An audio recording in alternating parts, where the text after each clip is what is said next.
Coming up on this week's episode of the Rip City Roundtable podcast. I'm so sorry we're one day late. I know you're used to getting this on Thursdays. I'm so sorry. We had to push it back one day, but we have Adrian Bernecich back on the podcast. He was on episode 1, a writer with Blazers Edge for a long time, super knowledgeable. He's a Blazers fan living in Australia, which what could be cooler than that? You know, listening to a podcast with a guy with a cool Australian accent that loves the Blazers. So right there, you've checked off the boxes for the week.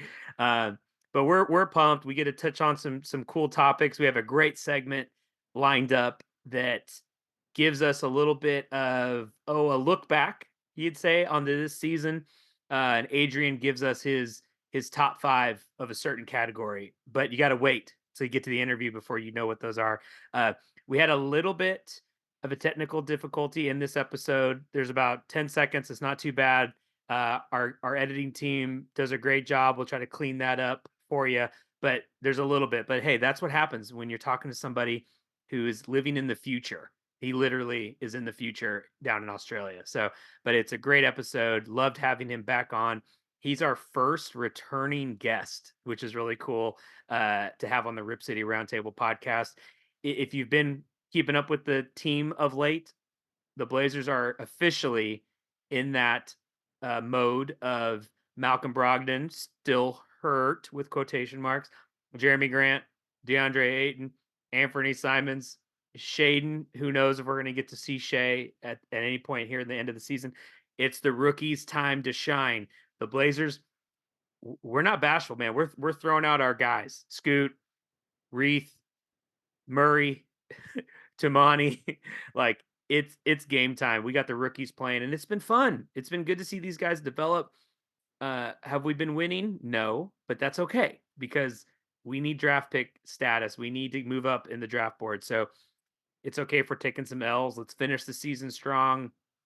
And by strong, I mean no injuries, some good development, get the young guys playing, and let's improve our draft stock. So not a bad way to end it. Sadly, I think this has been the way we've ended the last couple seasons, which isn't fun, but there is light at the end of the tunnel. We see a glimpse. It may not be next season, but maybe the year after that to be relevant again and have a young team pushing not only for playoff spots, not only for home court advantage in the playoffs, but for title contention, which is where every NBA team wants to be. And the Rip City crew, the fans, the city, like it's a great fan base, one of the most intelligent fan bases in all of sports. And Portland deserves a championship, and we got to get there. But in order to get there, we got to start at where we're at here. And so I know it's been a rough end of the season. I know viewership a little tough sometimes, but remember you're watching some of these young players at the beginning of their journey, and to be able to say you saw Scoot when in his rookie season, Tumani before he became a 9-time All-Star and multiple all defensive team guy down the road. So you got to see his first season with the Blazers. So there's reason to keep watching, and we hope you do. And if at the least you're not watching games, listen to the podcast because we'll talk about it. So, you know, if you can't catch a game, check out a show. Listen to Rip City Roundtable. Listen to We Like the Blazers. I think the Trail Daddy himself, Dave Deckert, might be coming back soon. Maybe check out his podcast. There's a lot of great ones, a lot of great Blazers writers, podcasters, content out there that you can take in. So even if the games are a little tough to watch, still take time to listen. So, but anyway, we're going to take a quick break. We got to pay for the episode, but then we'll be right back with Adrian Bernecich to talk about the Blazers and give us a great segment on his top 5 of something, but you got to wait right after break.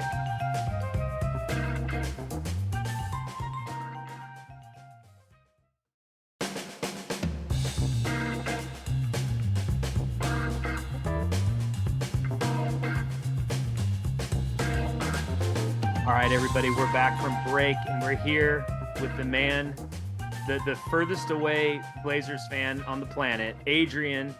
Welcome back to the Rip City Roundtable. How you doing, man? Yeah, good, good. We're recording on Good Friday morning here down under, so I think it's still Thursday for you guys over there. Yeah. So just enjoying the day off, which is very much needed this time of year. No, no kidding, man. No joke. No, I appreciate you getting up early for this, and I know you had spend some time with the fam on the day off. So, but we got to talk some Blazers because that's still one of the best things to talk about. So we'll get rolling. I think Absolutely. first thing, so every week you have the unofficial Adrian's angles, which I know it's not called that, but it should be called that. What was an angle from last week, and then what are you prepping angle wise for this week? So I kind of I gave myself a pat on the back last week because when the Blazers first secured Delano Banton, I kind of called it an intriguing addition to the team. I'd seen him play a bit in Toronto, but I did refer to his 3 point shooting as dismal, but with room for improvement, and that's playing itself out. So, Mm, um, Delano Banton has been our tank commander, mm, leading the team down the standings, but he's made it entertaining and enjoyable to watch. So, yeah. um, it's been one of the more enjoyable parts of the season. Yeah, yeah, for sure. Uh, and, It and makes yeah, sense. Like I can see like when the trade happened, second rounder for Delano Banton from the Celtics, it was like, what are we doing? But I could see how a scout or somebody that's been watching was like, hey, let's just take a flyer on this guy. Like you said, we're gonna be tanking anyway. He can get a lot of playing time and let's see what we have. and look, that second rounder will never convey. It's a top 55 protect. It's the Mo Harkless second rounder. For those who remember when the Blazers secured Mo Harkless from the Orlando Magic, God, almost 10 years ago now, it was pretty much the same deal. So, yeah, that pick will never convey. Yeah. Well, that's nice. Well, yeah, Delano's been good. It's been a fun to watch. It has been interesting in the last like 3 games. It's been this starting lineup of just rookies, which has been super fascinating to watch. And then Yeah, they're big bringing fan. Delano off the bench. Are you glad that finally we're in this like youth movement and all the quote unquote injuries to Grant and everybody else is starting to like come to fruition, and now the young guys are getting all the run. Well, it's yeah. I mean, it's this is kind of what happens, isn't it? But like the fact that they brought in so many rookies this year, and I saw the stat where before this week, I don't think that there'd only been one case where a team had started all rookies for a game. So we're kind of in uncharted waters here. But I love the fact that they're leaning into it, and it's actually, although they're not winning games, it's presenting some really kind of a nice snippet of where this team might go moving forward. Yeah. Yeah, I was trying to pull that statistic before you got on about the last team to do all 5 rookies, and I Yeah, 'cause I heard it the other day, and I was like, "Where did I hear that?" And I couldn't find it quickly, but yeah. super crazy. No, I think it was a Habistro stat on the broadcast. Oh, I think you're right. It was a Habistro stat. Yeah. Do you feel like he's getting in a rhythm now? Like, I guess it's the whole season's gone by almost, but do you think the Habistro stats in the games has like gotten easier to digest versus the beginning of the year? Yeah, it wasn't pretty at the start of the season. Can I say that? You could say Um, that. You could say it. We'll get Tom on the pod maybe, and we'll have to retract it. But oh no, no, I I'm sorry, Tom. Um, but no, it's not bad. I mean, it's the Corey Jez role, and he's just a bit different from Corey, the way he presents it. But he's got a great resume, Tom, in what he's done before. So he's definitely got the credentials to do what he does. So it's definitely gotten better. Yeah, I've actually heard his name dropped on like it might have been a Ringer podcast I was listening to Mm, or some other pod that was like pretty prominent and they were like talking about Havistro and I was like, "Oh shoot." Like I had no yeah, idea he had some pull with these other circles. So that was kind of cool. I do remember hearing him on pod before he joined the Blazers broadcast. So he's definitely got that. that lead in to joining the Blazers broad, the guy they've plucked off the street. So, Yeah, yeah. that's cool. Okay, so I don't know if you know this, but the Blazers, the most important game of the entire season, Adrian, happens on Wednesday, April 3rd. Blazers at Charlotte, and we're tied in the loss column with 54 losses. The Spurs are creeping right now, but Charlotte is right there for the taking for us to get to the fourth spot in the draft. Are you gonna like clear your schedule for that game and like make sure there's no distractions? Because this is the biggest game of the season. Honestly, though, I think the Charlotte game before they play the Blazers is potentially one of the biggest games of the season for as well, because Charlotte hosts the Warriors tomorrow, Mm, and for some reason Golden State decided to start winning in Florida, knocking off both Florida teams this week. yeah. And good on Houston, they keep winning, but we're gonna see if Steph Curry's hometown team can knock them off. But yeah, um, I'm watching the Spurs and the Hornets quite closely at the moment. Uh,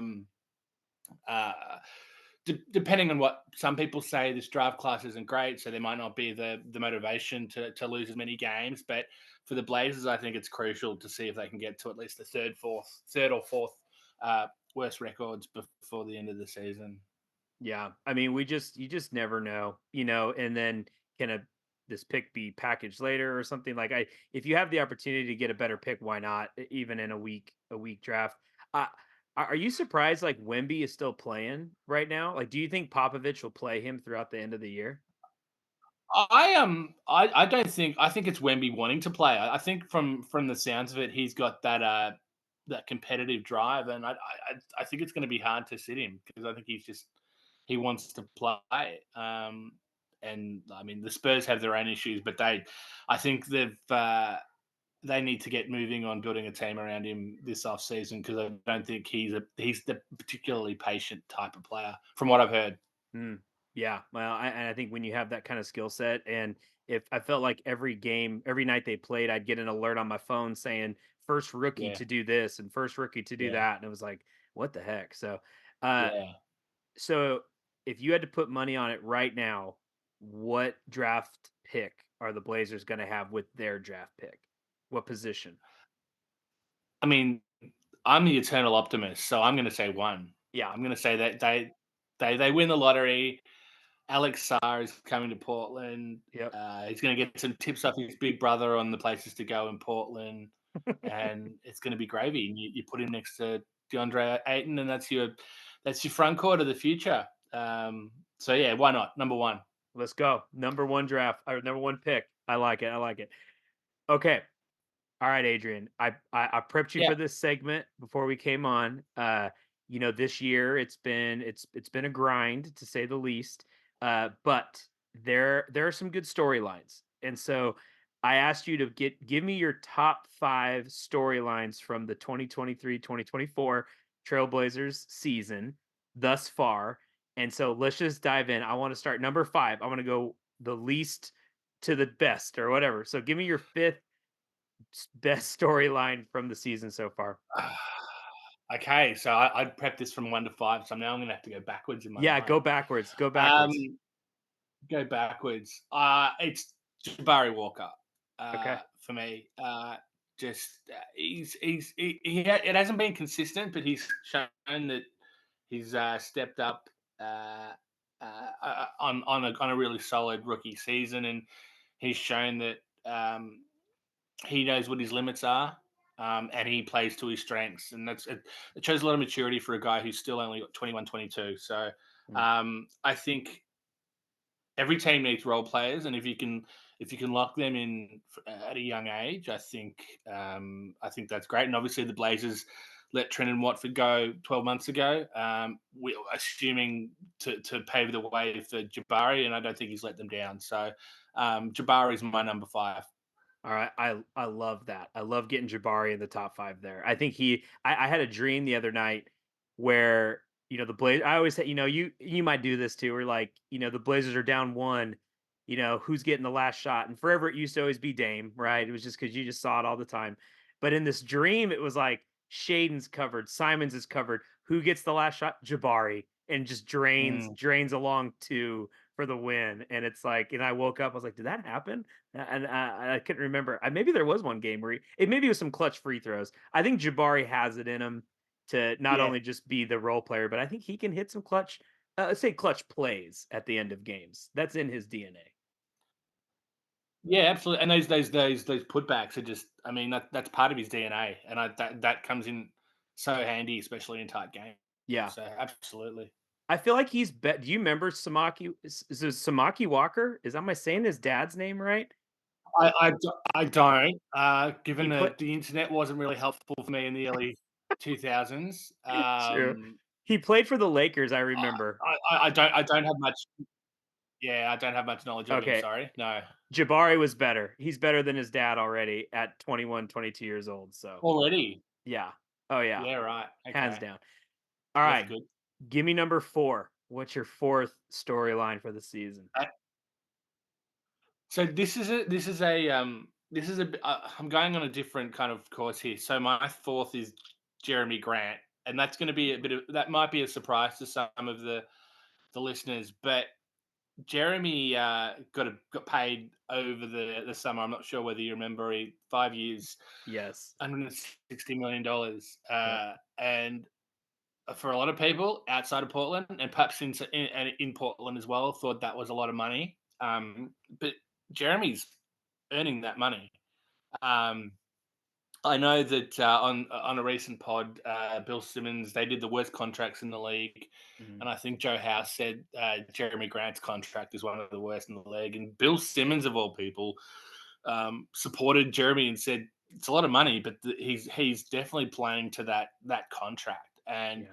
before the season, I think a lot of people would have been concerned with him becoming a negative contract, but Mhm. I still think the Blazers are going to be fielding call after call this summer, um,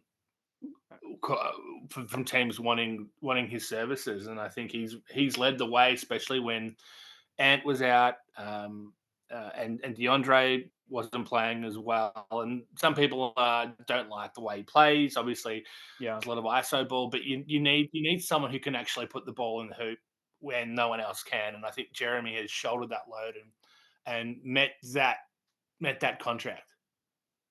I 100% agree with you. I mean, somebody and I know what pod I remember that episode where Simmons and Joe House were talking about that, and it felt like House just from the outside, you look at a contract size and then you're like, the Blazers have been bad, so clearly Jeremy Grant's not playing well. But if you actually watch the games, Grant, he has been like our only scorer for certain stretches of games, and without Jeremy, it's like we're gonna get blown out by 50. When we did get blown out by 61 game. But like, so I think that's a great pick, and I think he is that kind of guy that can probably age well too. Grant doesn't strike me as a dude that like once he hits 33, he's done.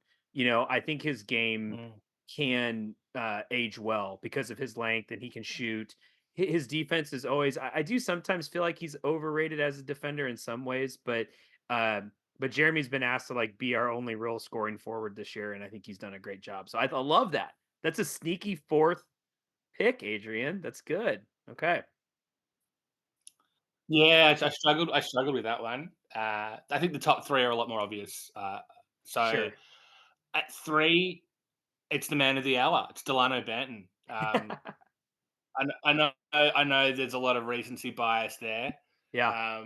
but for a team struggling for good storylines, how could you not love the guy who's essentially a sharpshooter, hitting almost 40% from three a game and carrying the Blazers offense? Now, Mm, there's a caveat on this one. Um, Next year, Delano will not have the same usage as he's having right now. So the question is, will he be able to maintain production and contribute to this team in a far more reduced role?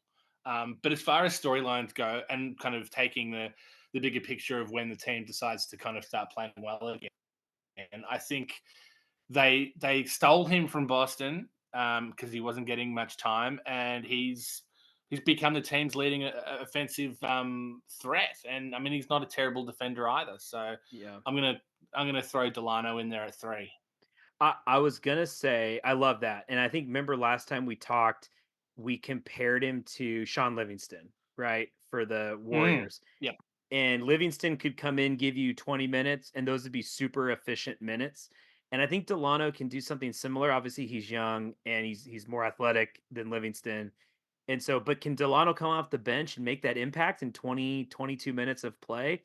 I think so. And you're right. If his defense can climb and he can continue to connect on that 3-point shot, like, oh, I mean, and maybe he blows everybody out of the water. Maybe he turns into a real star or something. Who knows? But I think he's an awesome role player, instant offense kind of guy coming off the bench. So, and anytime we can steal something Yeah, from yeah, yeah. Boston, And then we'll take look, it. the reason I had the caveat, and the reason I had the caveat on it was because it's such a small sample size, and but I like the fact that he's 6'9". I like the fact that he can probably guard when he's focused, guard 1 through 4, and you can play him in the backcourt, which is something the Blazers have needed for so long. Actual size in the backcourt, and Oh, that's fantastic. yeah. When I mean, seriously, the last time we had a guard over 6'5", I mean 6'6", I mean, it's been I think like Steve Smith was like 6'8", and that's going Yeah, back like 20 something years. But Brandon was like what, 6'6", maybe six six seven, seven. 6'7", Yeah. Wes was 6'5", 6'6". Yeah, was it 6'5", six Yeah, six, but really some length. That's yeah. I mean, okay, Delano. Okay, all right. yeah, Give me number yeah. two. So I'm gonna start singing the Australian anthem. No, I won't. I won't sing the Australian anthem now. But uh, it's my boy from WA, Dwop Wraith. Yeah, Uh, I'm beaming with national pride. yeah. Uh, watching that guy play basketball, and like he's done it hard. He was playing in Lebanon, he was playing in Asia, he was playing down here, and at summer league he impressed, and I think he showed enough to finally firstly get a 2-way contract in what he scored 37 in a G League game, and the rest is history. But like the maturity, I mean, you'd hope he'd have maturity at age 27, but Sure. the maturity in knowing where to move, when to shoot, when not to shoot, when to dive for the rim. He's not the defender DeAndre Ayton is, but you wouldn't expect him to be. But I think it's been great watching Dwap um, grow over the past few months. Yeah. I mean, the first time really in his career going up against this caliber of player night in and night out, and he doesn't get lost out there, and he's making impact. His ability, right? He's just like the guy that can shoot the three, right? I think that was the first game Right. he comes in. They had talked about that, and over the season, it was just his ability to finish, rebound, be in position on defense. Like you said, there's room to grow there, but Dewap has been a pleasant surprise. I'm glad we signed him to what, a three-year contract, I think it was. Like, get him. Let's see what Mm, we have with him on a team that is striving for victories. That might not be next year, but that's fine. The year after, maybe that's when we really start to hone in and focus and see what we have. So 27 is not that old. yeah. Like, he can be 32 and Dewap's game can again kind of age well, just like Jeremy's. Well, and yeah, I mean, look, ultimately, if Time Lord hadn't have gotten injured at the start of the year, he'd be playing that third string center minutes. So a lot of things have kind of gone his way for him to kind of show what he has. Hmm. But I wouldn't be more than comfortable him being a second or third big Yeah, option moving forward. Probably more of a third option on a good team, but it's all about trust, and clearly Chauncey trusts him to do the right thing when he's on the court. So I think it's been a massive coup for Schmitz and that team for bringing him in. 100%. Dewap. I had a sneaky guess he might be your number one, just because of the kindred spirit. But hey, number two, that's we'll take top two. So Pretty who's high. so who's won? I want to know. I have no idea. There's only really. I mean, if you'd asked me this question 3 months ago, it would have been Shaden Sharp. But Yeah, unfortunately, I mean, I so wanted this to be Shaden's year, and yeah, it's not panned out. But number one is a little known bloke from Belgium. Not sure whether you've heard of him. His name is Tumani Kamara. yeah, Uh, he was a throw-in in the Damian Lillard trade of all yeah, things. yeah. He's of what we thought we were going to get, and he is way up.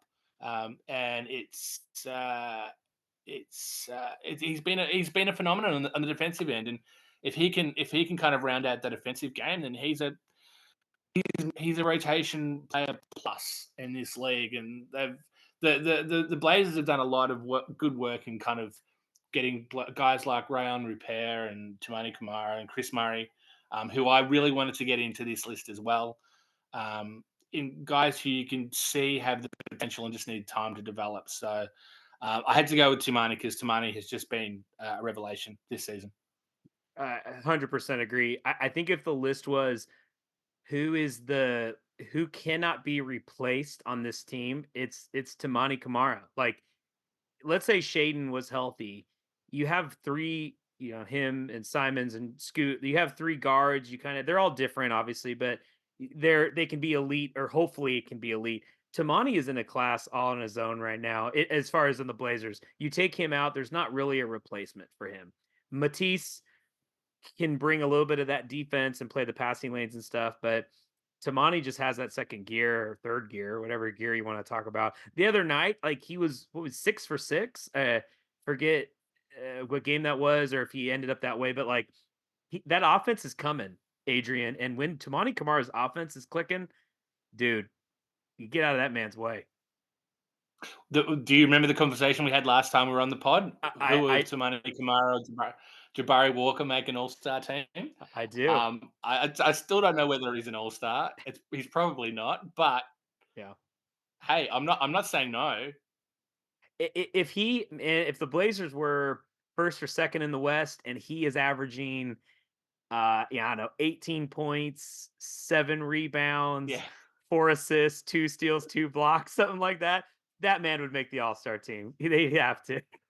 But now I'm being the eternal optimist. I'd be like you. So, uh, well, I love it. but yeah, I mean, he's an older rookie. He's 23, so we can't say he's only 19. Look at all the development he's got ahead of him, but he came in kind of ready made, and that's really really good. And he still has time to develop.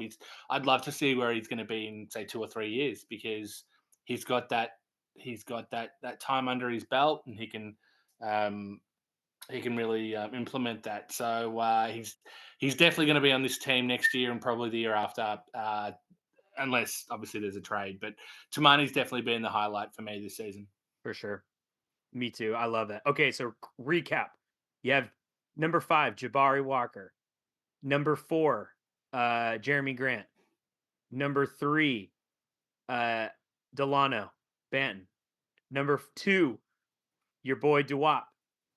And then number 1, Tamani Kamara. That's a good storyline list, Adrian. Very well put And together. look, and there were others I really wanted to get in. I mean, Anthony has had a good year, Yeah, as well. There's obviously Scoot, uh, who's who's been good. Um, Obviously needs more time, but I think the fact that they've and obviously sorry Chris Murray as well, but the fact that they've put it on the court and they've actually shown what they can do. I think you can't go past those five for me. But other people might feel differently. But yeah, Tamani's definitely number one. yeah. Well, this will start a big debate on Twitter now, so just be ready, Adrian. People are gonna be shouting you out. I'm ready. I'm Let's ready. let's I'm go. ready. Well, cool. Hey, before we go, what's your Adrian angle coming out soon? What's going on there? So Saturday your time, I'm going through, and I did this last year actually, going through the machinations of the the the draft lottery and where the Blazers sit, and their chances of going back in history and seeing kind of what the chances are for the team with, say, the fifth worst record Mm. getting a top one pick, the team with the fourth worst record, and so on and so forth. So just diving into the lottery, it's going to be April next week, so we are moving into draft and off season pretty quickly. 2 weeks away. 2 weeks away, man. It's just wild. That's crazy. The season has It's flown crazy, isn't by. it? Yeah, time Yeah. time flies when you're in development and rebuilding a team. So there you go. Yeah. But And before we know it, it'll be opening night 2024-25. there you So go. There you go. I have another I have another segment ready for you next time we talk. I'm gonna write this down. I just thought of something good, but we'll wait okay. till next time. Next time. Okay. All right, Adrian, enjoy your Good Friday. Enjoy your holiday weekend with the family, and we'll catch up soon. Thanks, Corey. All right. That was great. It was fun having Adrian on the pod. His top 5 moments, storylines from the season. I totally did. I thought Dewap Reith was taking the number 1 spot. I just thought the Australian ties were going to be too strong to break. But he went with Tumani, and I totally agree with Tumani. I think he has been a bright spot for the Blazers. The throw in on the Damian Lillard trade just to kind of add one additional asset there turns out to really be one of the bright spots of the 2023-2024 season when it's been pretty dark. And so Tamani, I think, is an awesome number 1 storyline selection for Adrian. And the next time he comes on the podcast, I alluded to it, but I have a cool question for him. But we got to let some time go by, let the season, let it breathe a little bit. But we hope you enjoyed this episode. Sorry again, it's one day late. I know this breaks routine and rhythm, but I promise I won't do it again. Well, maybe I shouldn't promise that, but I'm going to try really, really hard not to be late on episodes. So thanks again. Enjoy the rest of the season. Enjoy this episode. Tune in next week for the next Rip City Roundtable pod and check out other Blazers Edge podcasts. There's great ones. Like I said, Trail Daddy coming back. We like the Blazers. There's other good Blazers content. BlazersEdge.com. Awesome articles every day tracking draft picks, selections, and player development, and maybe players to target, some additional news around the NBA. So a lot of good stuff on Blazers Edge. Follow YouTube. We have a great YouTube. We're building the YouTube back up. Subscribe to our YouTube channel. We'll start getting some good video content coming out too. So ride along with us, Blazers fans, because it's coming. Like our boy Wheels used to always say, it's a great day to be a Blazer.